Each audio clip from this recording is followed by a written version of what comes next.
In this, our final lecture on nanotechnology, I'd like to begin with a discussion of some exciting topics, some of which are a little less explored as those that we've covered throughout the course. And then I'd like to see how we can pull it all together. We can look at the history of nanotechnology till today and think about the future going forward.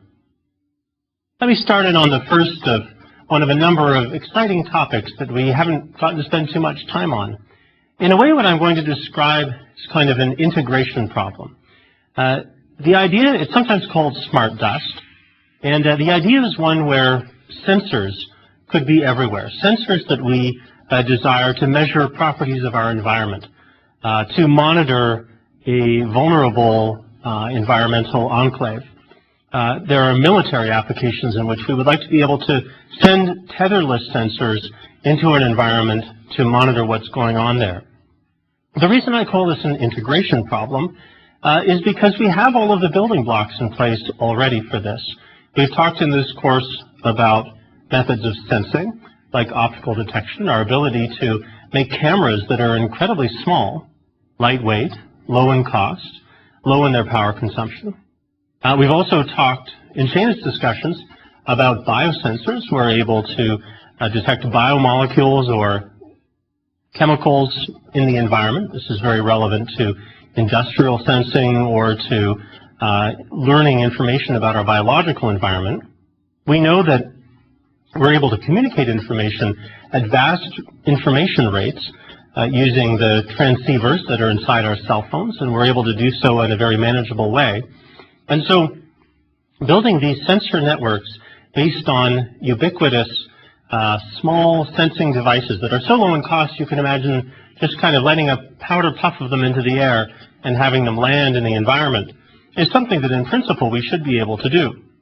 Now, there's that integration problem of putting together the storage of energy. In fact, we're going to want to harvest energy from our environment. We may do so photovoltaically. There's also ways to scavenge mechanical energy, vibrations, or thermal energy, changes in temperature from one region to another. And to use these to scavenge a little bit of energy from our environment, store it up, and use it in powering our remote sensor, sometimes called a mote. The communications, as I said, is something we can take care of, but how about the networking side of it? When we launch a bunch of these little sensors into a region that we're interested in monitoring, how are we going to ensure that they can all communicate back to us, to some kind of base station? Well, one of the ideas is the formation of what are called ad hoc networks, spontaneous networks, where wherever these little bits of smart dust land, they're able to talk with one another. Because they're close to each other, the amount of power they need to communicate with each other is very small, and then they can gradually relay the information back to a central point. So these are also smart network or intelligent networks that can figure out how to form and propagate information in the most energy efficient manner. Here's a couple of pictures of some of the early prototypes. They're kind of millimeters in size, and they're very compact as a result, and there's a whole lot of functions that can now be integrated into them. The applications I mentioned already were some military applications prospectively, espionage, you can easily imagine, environmental sensing. But there's another application area that's a very interesting one for these sensors, and we touched on it just a little bit when we were talking about power and energy. We were talking about the smart grid. There we were talking about how when we bring renewables such as solar energy, wind energy online, that we can be pushing energy in either direction, from the direction of production to consumption, or now vice versa, that each of us can become an energy producer. But one of the key components of a smart electrical grid, one which is robust, which can accommodate renewables, which doesn't have to throw away some sources of energy simply because they can't be accommodated, which negotiates across the grid. One of the components of this will be effective sensing of the electrical properties of power that's conveyed or delivered to that grid, and then kind of a synchronization and management across that grid of the waves of energy that are being conveyed. And so here again, these sensors that are very low in cost, ubiquitous, robust, very good at communicating, and where when we introduce somebody new onto the grid, they can rapidly become part of that network, kind of an ad hoc version of network formation. All of these concepts apply as well there in the realization of one of these intelligent energy grids. Another topic that's seen great attention, really captures people's imagination, is referred to as cloaks of invisibility. And in fact, cloaks of invisibility are just an example of one of the exciting application areas for new materials that are referred to as metamaterials. And when we shrink them down, they become nanomaterials. But they're interesting not just at the nanoscale, but also at larger length scales. Let's talk a bit about these metamaterials and how they relate to cloaks of invisibility.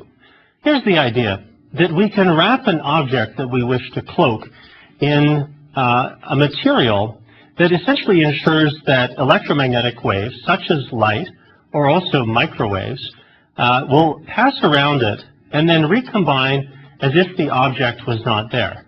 So normally, if you were to have an object and it would see a light impinging upon it, or say a microwave frequency radiation impinging upon it, then that object would alter both at the source, so in the reflection, and also in transmission on the far side of the object. That object would alter what happened to those wave fronts. They would become, instead of being planar and flat, they would become rippled. It would be like how in an ocean with waves lapping up on shore, if you were to stick a buoy there, the buoy would alter how the waves formed in the longitudinal direction. And so waves, therefore, when they're interfered with in this fashion, render the objects that interfere with them detectable. So this is, of course, how we experience light and how it's transmitted or not transmitted through objects and how we see objects in our way. Now, the idea with these metamaterials is that instead, we're able to surround an object with a cloak that ensures that the waves pass around it and then recombine as if the object was not there. Now, to make something truly invisible, what are you actually going to want to do? Well, first of all, if you're thinking in the optical wavelengths that we see with our own eyes, clearly all the colors of the spectrum, you're going to want them all to manifest this property of being not disrupted by the object.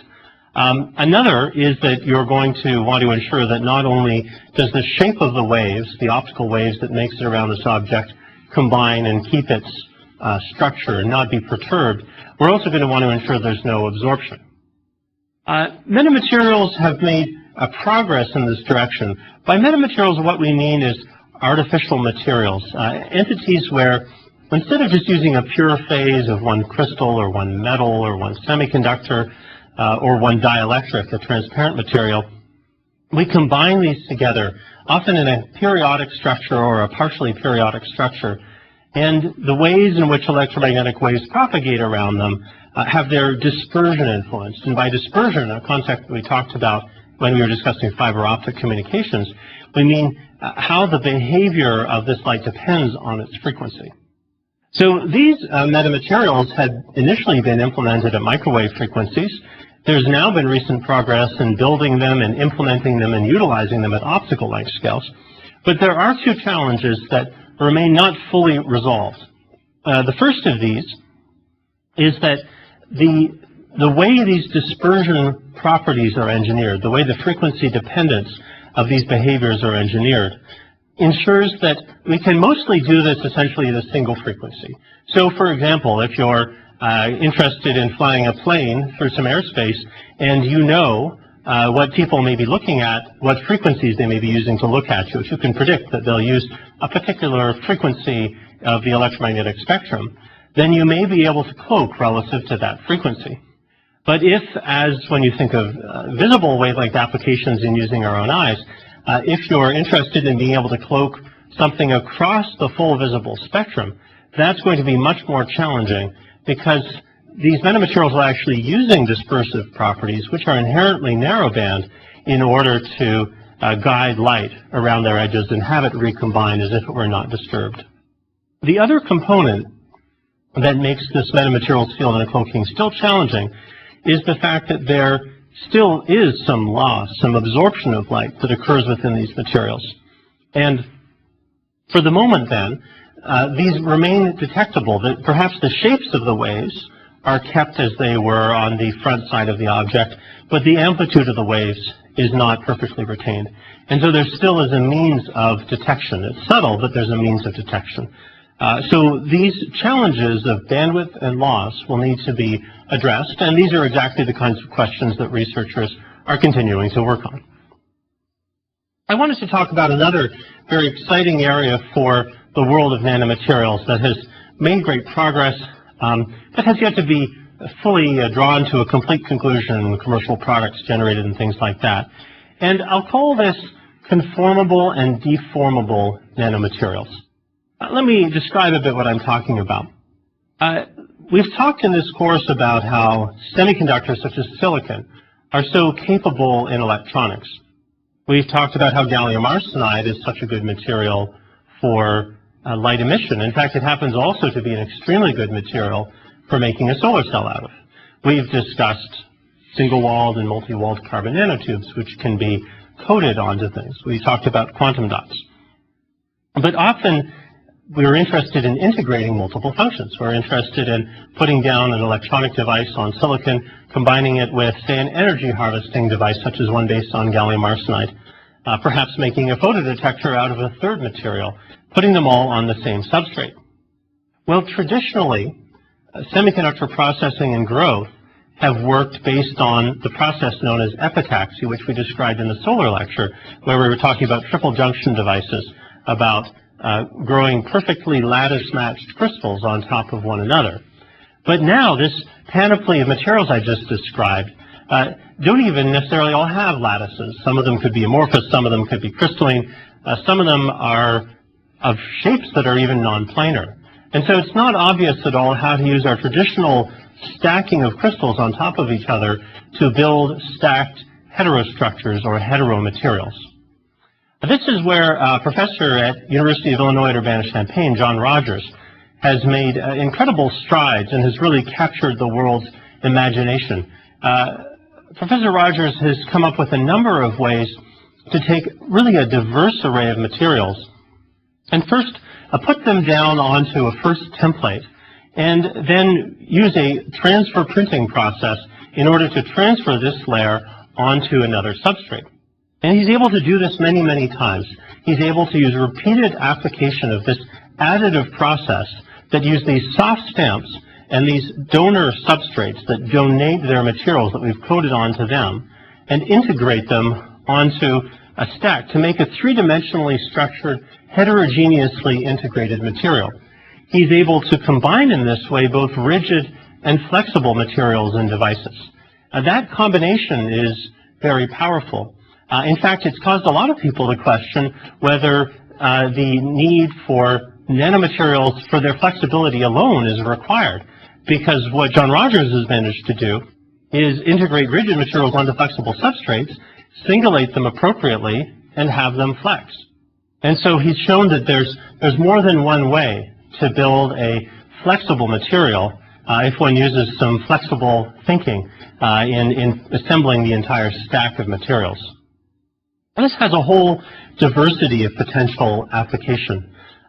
So one of the things that allows us to do is to combine together devices that look in incredibly different frequency regimes. We're able to take the building blocks of radio frequency electronics, the basis for our cell phones, also the basis for some gigahertz imaging or microwave imaging, and we're able to combine it now with materials that are much better suited to imaging in the optical domain or perhaps in the terahertz domain. It allows us to combine things like carbon nanotubes and carbon nanotube arrays, which have had diverse applications ranging from catalysis, as we discussed together, energy harvesting, but also biological sensing. It's enabling some interesting devices that allow cardiac mapping by integrating electronics and biological materials together. It's potentially leading to some implantable materials, implantable electronic materials that can also be used in medical applications.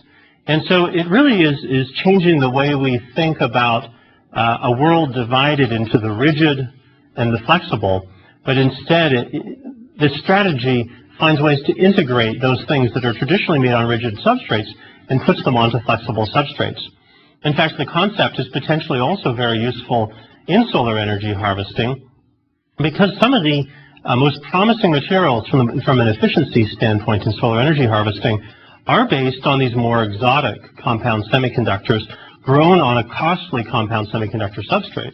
But there's recent indications that we can slough off the upper layer of that compound semiconductor substrate that we've grown towards our photovoltaic purpose and transfer it to a much less expensive substrate and then reuse the costly substrate to grow the next layer, to grow the next device. Now these conformable or flexible materials, in a way they're just one example of materials that have shape that's changeable.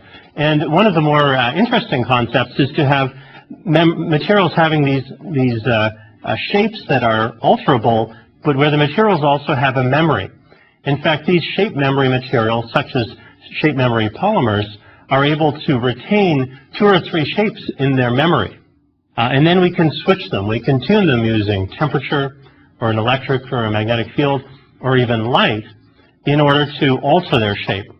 There's a very practical example of where one would want to do this, such as in the introduction of cardiovascular stents.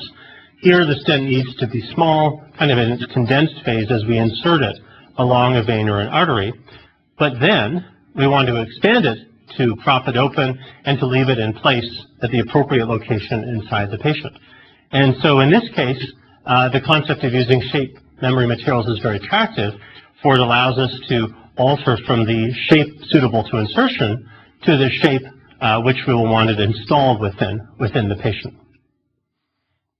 We spent a lot of time in this course talking about technology, talking about its potential, talking about applications or anticipated applications of nanotechnology. But it's very important, including in a field like this that's filled with excitement and optimism, to think about the risks, to think about the downside. And there certainly are researchers looking at the environmental implications of nanomaterials. They ask things like, what if there were an unintentional release of certain nanomaterials into the environment? What would their fate be? There's also people who look at questions in ethics of nanotechnology and nanomaterials. Questions such as, how far will our power extend to work at the nanoscale? What new properties might we be able to endow nature with? How do we ensure that we don't cross the boundaries of what's societally appropriate to work with nanotechnology? On the nanomaterials questions, there's been a lot of work looking at the fate of nanoparticles in the environment. Again, what if either deliberately or accidentally certain nanomaterials were introduced into the environment? And the answer is that there are many answers. It depends on the nanomaterials. There are certain nanomaterials that essentially get broken down into the environment the way any number of organic molecules would. There's others that are retained for longer and longer within the environment. And those, of course, are the ones that have then the potential to be taken up as part of an ecosystem and do damage. So there have been studies, for example, on how carbon nanotubes at very elevated concentrations can be dangerous to the health of certain fish and small mammals that have been studied in the context of this research. My own opinion on this work is twofold. First, that it's extremely important for all of us in the field to be participants in these investigations into the fate of nanomaterials in the environment. For those of us who work more on advancing the technology for its own sake towards a particular application, it's tempting to put all our energy just into those questions. But in fact, we need to be part of shaping how the community, the regulatory agencies respond to the emergence of new classes of materials with new properties. I think my other thought is that fundamentally, the issues that are presented from a regulatory and environmental standpoint through nanotechnology, through nanomaterials, the issues are not qualitatively different from the issues that exist across process chemistry, from the creation of new molecules and materials. Like all fields involved in the synthesis of new materials, new molecules, new structures, it's important for nanotechnology to be part of the regulatory process, to be aware of the health implications of the materials that it's generating, and it needs to participate in that dialogue, but that the fundamental nature of the questions that emerge from nanomaterials from a regulatory standpoint, the fundamental nature is not different, but the details are likely to be different, and so we need to be part of that conversation, and we need to look at it early. We can't wait until something's just ready to go into the market in mass production. Now is the time to be participating in that conversation. I'd like to close our course with a couple of reflections back onto the history of the field of nanotechnology, including the early history, and then also think a bit about the directions in which this field can go in the future. And to do this, I'd like to recall a speech that Richard Feynman, professor from Caltech, gave in 1959. The speech was called "There's Plenty of Room at the Bottom, an Invitation to Enter a New Field of Physics." In this speech, Dr. Feynman, who wasn't explicitly working in this field, he was a more fundamental theoretical physicist, but he went into some very intriguing speculations about the possibility of working on the scale of the very small. Let me just touch on a couple of things that he mentioned. One was that he felt that going into the regime of the very, very small, where he talks about the bottom, where there's an abundance of room, it's not going to illuminate fundamental physics. In fact, that this fundamental physics, even by that time, was becoming extremely well known. Feynman himself was diving deeper and deeper into the strange particles that make up matter, that constitute the protons and neutrons that constitute matter. So it was in the subatomic world. But he did say that perhaps there's an analogy with solid-state physics. And solid-state physics then was relatively young. And in that it wasn't so much that it would be illuminating the fundamental new concepts of how matter is constituted, but instead that it would provoke great interest into what happens when you combine phenomena in complex fashions.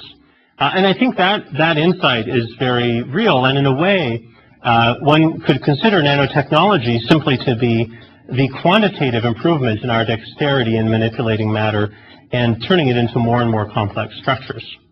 Dr. Feynman also remarked that even though he didn't give too many details of this, which is itself interesting, but he said that he felt that gaining dexterity on the scale of the very small would have a huge number of technological applications. And that I think is hard to argue with. And I think one of the areas in which Dr. Feynman was broadly right, that there would be huge numbers of applications, but one of the areas that it was so hard to foresee is what those applications would be. He spoke specifically about manipulating and controlling things on a very small scale. And he predicted that in the year 2000, again, this is 41 years before the year 2000, he said in the year 2000, when they look back at the stage, people will wonder why it was not until about 1960 that anybody began seriously to move in this direction. And that itself is an interesting point, that they were, as Dr. Feynman noted at the time, there were a number of capabilities that were just emerging that allowed people to start exploring, manipulating matter at the nanoscale. The transmission electron microscope was already well in place, and people were able to image down to the length scales that we've been looking at together. But primarily they were imaging natural materials, things that had already been made. And one of Dr. Feynman's insights was to say, how can we turn this around and start to engineer on this length scales ourselves? And specifically to that point, he said, why can we not write the entire 24 volumes of the Encyclopedia Britannica on the head of a pin? It sounds like a crazy thing to do, but he did the math and worked out that essentially it would be necessary to reduce the font size by a factor of 25,000. And so those little dots that made up the fine halftone reproductions of images in the Encyclopedia Britannica that were about 1/150th of an inch across, by the time you scaled them down 25,000-fold, they would become about 8 nanometers in diameter. The word nanometer was available then. He used 80 angstroms, which was a more conventional unit for people to use, especially then before people explicitly started talking of nanotechnology. He pointed out that this would be 32 atoms across in a typical material or a metal. And so the dot, if you took a square of that area, would be of the order of about 1,000 atoms. And then he said, well, this is not beyond our capabilities to imagine doing. It hadn't been done yet. People hadn't started writing on this kind of length scale at the time. But he imagined how it could be done. And he essentially said, let's take our electron microscopes and let's turn them into writers rather than just readers. Let's orient our atomic beams and let's carve matter. Let's change the properties of a material using these electron beams. Let's modify it that way. And as a result, we can focus down using the much smaller wavelength of electrons than photons have, and we're able to write. And then, of course, we can essentially use the same instruments in a different mode to read. Well, what's interesting about that remark is that that's precisely how one of the major forms of crafting matter at the nanoscale did emerge.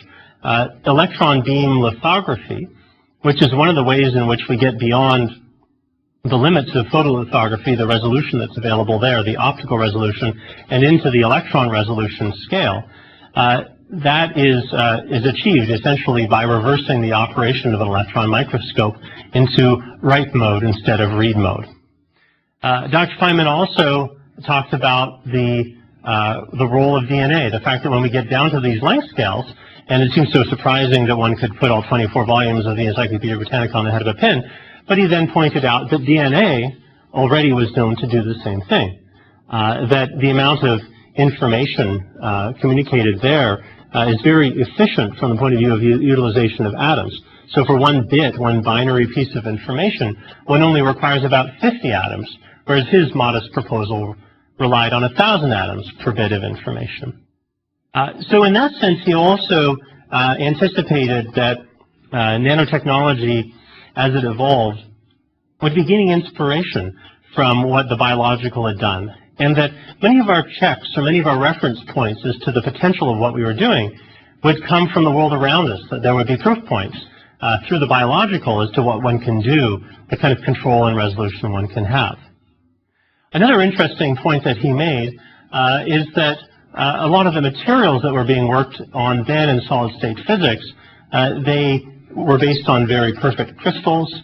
They were based on moving towards purity, and so one could achieve control and delocalization of electrons as is achieved in silicon and other semiconductors. But he noted that at the time they weren't making checkerboards where you might have one material and then a second one and then the first and the second in various complex arrays. Instead, the focus was kind of onto purity rather than onto controlled impurities. But in fact, that notion of a checkerboard is really a description of the way metamaterials work. It involves combining at least two sets of materials, creating what researchers have called binary superlattices, which has now become very much something that researchers focus on in making new functional materials. It's interesting to ask what was not present, what was missing from this view.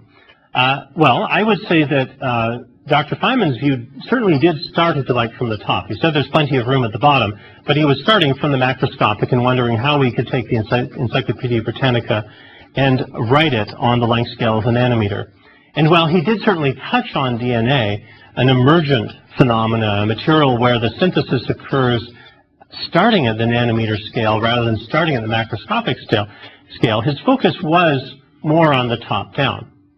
And that leads to another interesting point that he didn't explicitly anticipate because, of course, the field of electronics was in its early days.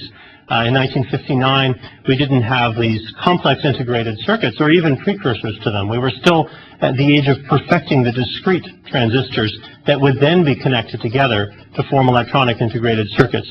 He didn't explicitly anticipate the way in which the field of circuits, the field of electronics would play such a crucial role that in a way the field of photolithography would be writing the Encyclopedia Britannica with almost the resolutions that he anticipated today, down to the sort of tens of nanometers length scale that we're now able to write at. In fact, I think he would have been surprised that we're still using light, shorter and shorter wavelengths of light, but we're still using light to write our smaller and smaller electronic circuits. And this has often been called the surprisingly long longevity of photolithography and how it's extended forward so much. Also, I think interestingly, Feynman didn't explicitly anticipate how the rules of the game would change, that he was entirely aware of quantum effects occurring at the short length scales. This was the area in which he was very much an expert. But I think one of the most exciting things about nanotechnology today is the way in which the rules of physics that we work with, the playground, the grammar in which we build new materials, the rules of the game are altered when we get to these shorter length scales. And finally, I think perhaps the broadest comment, which again, he got right, which was that there would be huge technological implications. But what exactly would they be? That is so hard to anticipate. And so much of what we talked about today has been medical in nature. So much of it has been related to energy. And perhaps this comes in part because, of course, one hadn't explored the nano world in all of its details, but also that societal needs, what people think are important, what politicians think is important, what funding agencies, what peers within the research community decide is important. These are things that influence where the focus is. And so much investment has been made into nanotechnology focused on energy because society has such urgent needs in these regards. Well, with that, I'd like to thank you for your interest in this field. As you can tell, it's one that I'm incredibly excited about. It's one where I think we're full of potential. I think we haven't explored that full potential. And I think just as Simon wasn't able to anticipate all the areas of application, I don't think we've even scratched the surface of all the implications and applications of working with materials at the nanoscale. I hope that with this introduction, you'll stay tuned, you'll participate, you'll learn as the field evolves, because it's an exciting one. I'm hoping to be along for the ride for quite a while into the future, and I hope that you'll get to partake in it as well. Thank you.